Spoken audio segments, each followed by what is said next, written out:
Hello everyone, this is Captain MKG. Thank you so much for tuning in for our 4th episode of our Planetbase Let's Play series, slash kind of achievement guide as well.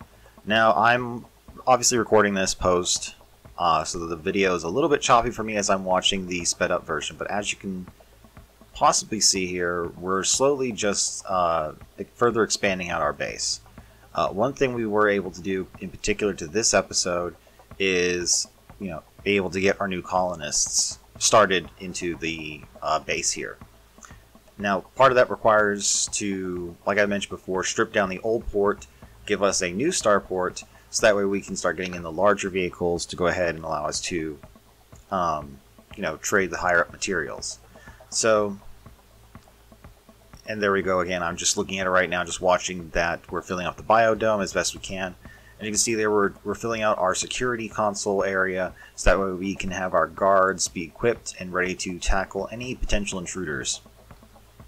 And that is one thing we're going to have to see when they show up. They didn't show up this time in this Let's Play episode, where they intruders can sometimes come in and try to sneak into the base during your colonists, but at this point we're still stuck at 21.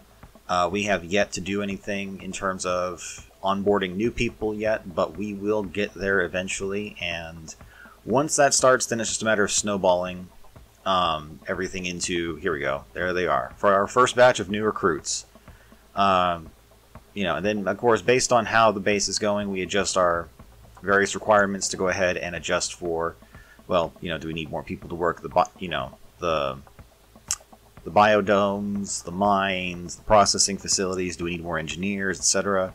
There we go, we have our new batch of recruits. We're up to 33 now, so we're getting there. We're getting there. It's a slow start, but we will get there eventually. Because I'll admit, the base has been a struggle, especially keeping up with power, because the cloud coverage does significantly reduce how much sunlight we can get in, so we've pretty much had to almost, I would say, pretty much double how much power we're producing, just because we have to keep the base up and running and have few of the ones you just saw there, power storage critical warnings.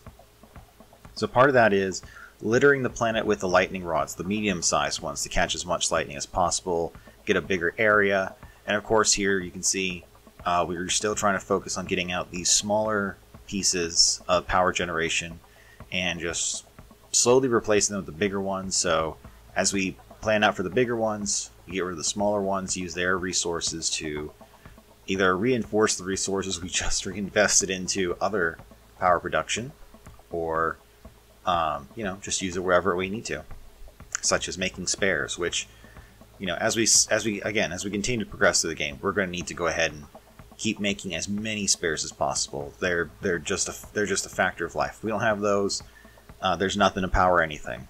Well, I shouldn't say that, but I mean, there's nothing to fix what generates the power if we don't have any spares. So as you can see here, we're creeping around the edge of the game. Again, we're on the curve.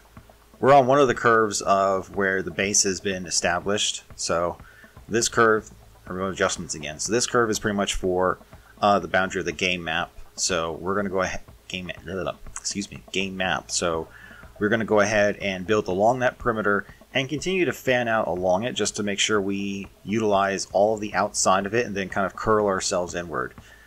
I do have a plan to try to create a more efficient starboard port where it is all surrounded by buildings. There's only 2 access points, and if there are ever any intruders, they're easily going to be taken care of.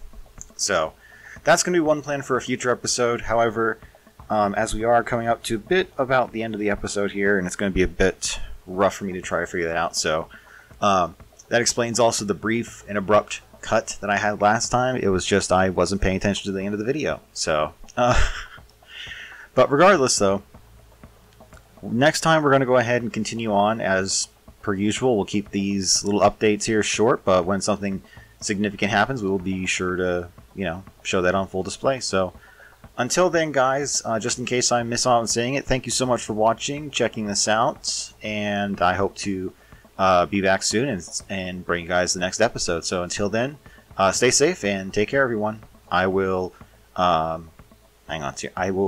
see you in the next one, guys.